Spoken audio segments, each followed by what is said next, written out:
રાજ્યમાં ચોમાસાની સત્તાવાર એન્ટ્રી થઈ ગઈ છે અને પ્રથમ વરસાદે ઠેર ઠેર તારાજી સર્જી દીધી છે। ત્યારે છોટાઉદેપુરના બોડેલી તાલુકાના ગામોમાં પ્રથમ વરસાદ મુશ્કેલી તાણી લાવ્યું છે। કેળાની ખેતી કરતા ખેડૂતોને ફરી એક વખત કુદરતી કોપનો માર બનવાનો અને ભોગ બનવાનો વારો આવ્યો છે। મહત્વનું છે કે બોડેલી તેમજ આસપાસના ગામોમાં કેળાની ખેતી સારા પ્રમાણમાં કરવામાં આવે છે। ત્યારે ખેડૂતોએ ઉનાળામાં આકરી મહેનત બાદ જ્યારે ઉપજ મેળવવાનો સમય આવ્યો ત્યારે તેમની આશા પર પ્રથમ વરસાદનું જ પાણી ફરી વળ્યું। ગામનું પેટાપુરા ઓરવાડા ગામ અને તોરણિયા ગામની વચ્ચે ધોરી રોડ પર બારિયા જગનભાઈ જયસિંહભાઈનું ખેતર આવેલું છે। એમાં એમને લગભગ 3,500 રોપા રોપેલા હતા। જે એમને આજે આપણે જોઈએ છે તો એમને ખાલી 10% માલ ઊભો દેખાય છે અને બીજો એમાંથી કોઈ પણ માલ એમને નડેલો નથી। ખેતી કરતા ખેડૂતોએ 11 માસ સુધી સતત મહેનત કરી હતી, પરંતુ જ્યારે મેવો લેવાનો વારો આવ્યો ત્યારે ઊભો તૈયાર પાક જમીનદોસ્ત થઈ ગયો। અનેક ખેતરોમાં તો માત્ર 10% જેટલો જ પાક બાકી રહ્યો છે। જો કે પહેલેથી જ ખેતીમાં નુકસાન વેઠતા ખેડૂતોએ ખેતી માટે દેવું કર્યું છે, ત્યારે ફરી એકવાર મિની વાવાઝોડાએ વિનાશ વેરતા ફરી દેવામાં ડૂબવાનો વારો આવ્યો છે। નુકસાનીને લઈ કંગાળ થવાના આરે રહેલા ખેડૂતો સરકાર પાસે તાત્કાલિક વળતરની માંગ કરી રહ્યા છે।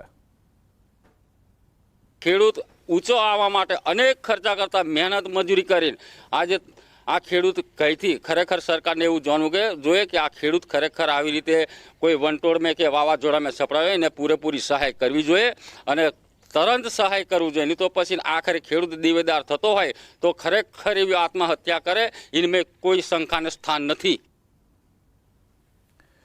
તો વરસાદથી નુકસાનીની જાણ કરાતા બાગાયત અધિકારીએ સર્વેની કામગીરી શરૂ કરી દીધી છે અને ખેડૂતોને સરકાર તરફથી વળતર મળશે તેવું આશ્વાસન પણ આપ્યું છે। જો કે સર્વે બાદ હવે ખેડૂતોની નુકસાનીનું કેટલું વળતર મળે છે તે તરફ ખેડૂતોની નજર છે। આપણે માકણી ગામમાં વાવાઝોડું આવેલું હતું, જેમાં ખેડૂતોને મુખ્યત્વે આ બાજુ કેળ બાગાયતી પાક થાય છે અને એમાં ખેડૂતોએ જાણ કરી હતી કે આ બાજુ નુકસાની થઈ છે। જેવી જાણ થતાં અમે બીજા દિવસ તરત તાત્કાલિક જ હાજર થયા હતા અહીંયા કે કેટલા ખેડૂતોને નુકસાની થઈ છે, જે મુજબ પ્રાથમિક સર્વે હાથ ધરાયું હતું આ વિસ્તારમાં।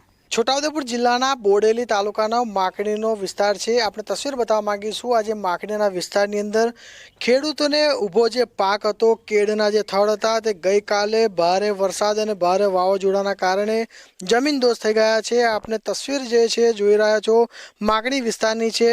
આજે ખેડૂતે કડી મહેનત કર્યા બાદ જે છોડને નાનેથી મોટે કર્યો અને તેની ઉપર ફળ પણ આવી ચૂક્યું હતું, પરંતુ ગઈકાલે જે વાવાઝોડું જે ફૂંકાયું તેમાં તમામ 80%થી વધુ જે છોડો છે તે જમીનદોસ્ત થઈ ગયા છે।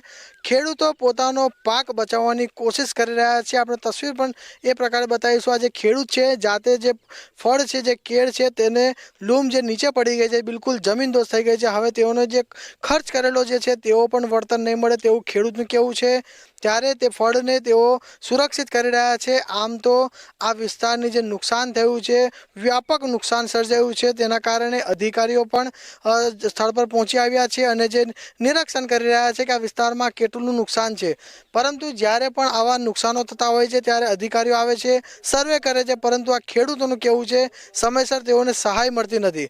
ત્યારે હવે જ્યારે આ ખેડૂતે એક પણ વાર આજે ઊભો જે મોલ છે તેઓને વેચાયો નથી, અહીંથી તોડવામાં આવ્યો નથી, પરંતુ તમામ છોડ જમીનદોસ્ત થઈ ગયા છે। એટલે મોટું નુકસાન માકણી વિસ્તારની અંદર સર્જાયું છે। ત્યારે હવે સર્વેની જે કામગીરી તો હાલ ધરવામાં આવી રહી છે, પરંતુ સર્વે કર્યા બાદ તાત્કાલિકના ધોરણે આ ખેડૂતોને જે નુકસાન થયું છે તેનું વળતર મળે તેવી આ વિસ્તારના ખેડૂતો માંગ કરી રહ્યા છે। સેજબ ખત્રી, ન્યૂઝ 18 ગુજરાતી, છોટાઉદેપુર। ખરે ક્યાં વરસાદ પડશે તે પણ મેપના માધ્યમથી જ સમજી લઈએ। ગુજરાતમાં કયા વરસાદની આગાહી છે, કયા કયા જગ્યાએ? તો આજે સૌરાષ્ટ્રમાં વરસાદની આગાહી છે અને સૌરાષ્ટ્રના કયા કયા વિસ્તારોને ધમરોડશે તો આપ જોઈ લો મેપના માધ્યમથી। મોરબી, સુરેન્દ્રનગર, જામનગર, દેવભૂમિ દ્વારકા, પોરબંદર, રાજકોટ, બોટાદ, ભાવનગર, અમરેલી, જૂનાગઢ અને ગીર સોમનાથમાં વરસાદની આગાહી કરવામાં આવી છે। આ સાથે જ દક્ષિણ ગુજરાતના કયા વિસ્તારો છે જ્યાં વરસાદ થશે, કારણ કે ગુજરાતમાં વરસાદની એન્ટ્રી દક્ષિણ ગુજરાતથી જ થઈ છે. એટલે નૈઋત્યનું ચોમાસું અહીંયાથી બેઠું છે અને જોઈ શકો છો કે અહીંયા વલસાડ, ડાંગ, તાપી, નવસારી, સુરત, નર્મદા, ભરૂચ, વડોદરા અને પંચમહાલ એટલે મધ્ય ગુજરાતનો આ વિસ્તાર પણ આવી ગયો કે જ્યાં આજે વરસાદની આગાહી કરવામાં આવી છે. તો એવા વિસ્તારો છે જ્યાં આજે વરસાદ થશે, સૌરાષ્ટ્ર અને દક્ષિણ ગુજરાત. તો આજે દક્ષિણ ગુજરાત માટે આગાહી છે. આ સાથે જ આજે સૌરાષ્ટ્રના કેટલાક વિસ્તારો છે ત્યાં પણ વરસાદ થવાનો છે. તો એવા વિસ્તારો છે જ્યાં આજે ને આવતીકાલે વરસાદની આગાહી છે. તો વિધિવત રીતે ચોમાસાની એન્ટ્રી થઈ ગઈ છે ગુજરાતમાં. તો આ અંગે જ વધુ માહિતી મેળવીશું સહયોગી સિદ્ધાર્થ પાસેથી. સમાચાર છે, ચોમાસું ગુજરાતમાં આવી ગયું છે. શ્રી ગણેશ ચોમાસાના થઈ ગયા છે. સૌથી પહેલા મેં આપને જણાવ્યા કે અત્યારે નવસારી પહોંચી ગયું છે ચોમાસું અને મહત્વની વાત જે છે કે 15 તારીખ એક્સપેક્ટેડ ડેટ હતી, તેના બદલે 11 તારીખે ચોમાસાની વિધિવત રીતે ગુજરાતની અંદર એન્ટ્રી થઈ ગઈ છે. ચોમાસું આવી જવાને કારણે એ વાત સ્પષ્ટ છે કે 10 વર્ષમાં ત્રીજું સૌથી મહત્વની વાત એ છે કે ચોમાસાના શ્રી ગણેશ ગુજરાતમાં થઈ ગયા છે ત્યારે નવસારી પહોંચ્યા હોવાના હમણાં સમાચાર મળ્યા. જેને 10 વર્ષમાં ત્રીજું સૌથી વહેલું ચોમાસું આવ્યું છે. જે તારીખ હતી તેનાથી પહેલા આવી ગયું છે. હવે ક્યાં ક્યાં ગતિવિધિ જોવા મળશે વરસાદની તે પણ અમે આપને જણાવી દઈએ. તો દ્રશ્યોની અંદર આપ જોઈ રહ્યા છો, આપને એ ઝૂમ ઇન કરીને પણ બતાવીશું કે કયા કયા વિસ્તારની અંદર પરિસ્થિતિ છે વરસાદને લઈને સાનુકૂળ જોવા મળશે. સૌથી પહેલા વાત કરીએ દક્ષિણ ગુજરાત, કારણ કે દક્ષિણ ગુજરાતના વિસ્તારો જે છે ત્યાં આગળ વરસાદ સ્વાભાવિક રીતે જોવા મળશે. વલસાડ સહિતના તમામ વિસ્તારો કે જ્યાં આગળ જોવા મળશે વરસાદ. આપને એ પણ જણાવી દઈએ કે જે વિસ્તારો જે છે સાઉથ ગુજરાતના, જેમ કે વલસાડને આપ જોઈ રહ્યા છો તો વલસાડની અંદર વરસાદની સિચ્યુએશન જોવા મળશે. સિલવાસા એવું છે કે જ્યાં આગળ વરસાદ જોવા મળશે. એની સાથે સાથેના જે નજીકના વિસ્તારો છે વ્યારામાં પણ સારો એવો વરસાદ જોવા મળી શકે છે. રાજપીપળામાં વરસાદ જોવા મળશે.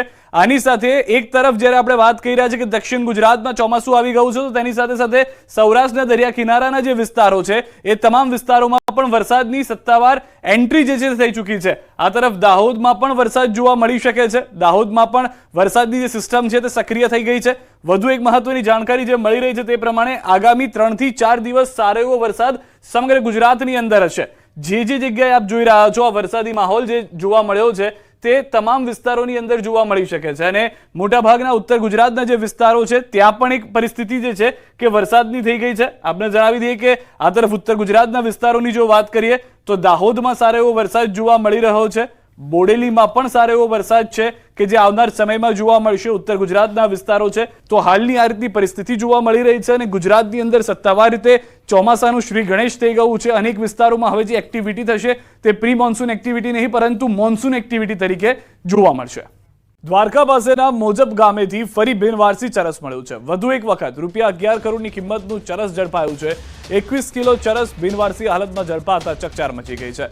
બિનવારસી ચરસ મળી આવતા પોલીસ તપાસનો ધમધમાટ શરૂ કરી ચૂકી છે. 4 દિવસમાં દ્વારકાના દરિયા કિનારેથી મળ્યું છે કરોડોનું ચરસ. ચરસના બિનવારસી જથ્થા મળતા સુરક્ષા એજન્સીઓ દોડતી થઈ ગઈ છે. દ્વારકા જિલ્લા પોલીસ વડા સહિતના અધિકારીઓ તપાસમાં જોડાયા છે.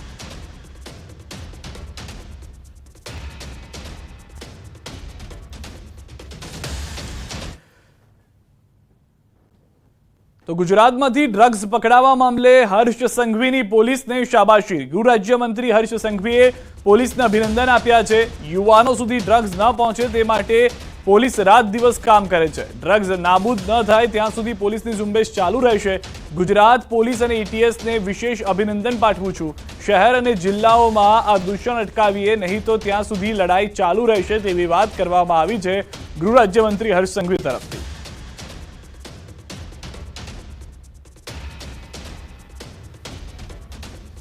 चाहे वो गुजरात के पोरबंदर हो, कच्छ हो, द्वारका हो, हर जगह गुजरात पुलिस एवं एटीएस द्वारा ड्रग्स के सामने एक जंग मोड़ ली है और ये जंग जब तक ड्रग्स पूरी तरह से साफ ना हो जाए तब तक चलेगा.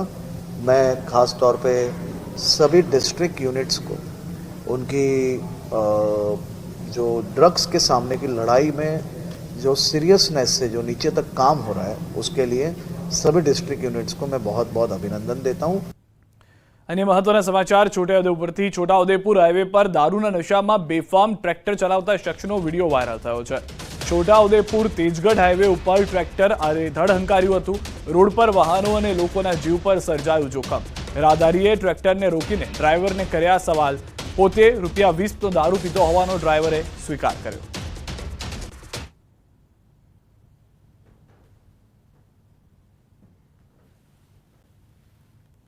60 રૂપિયાનું પીધું દારૂ, 20 રૂપિયાનું સોડા પીધી. એ તો પહેલાં આપણે હોતી હતી. આપણે નાગરિક છીએ, તમે મારા ભાઈ છો. 20 રૂપિયાનું દારૂ પીધી અને 40 રૂપિયાનું સોડા પીધી.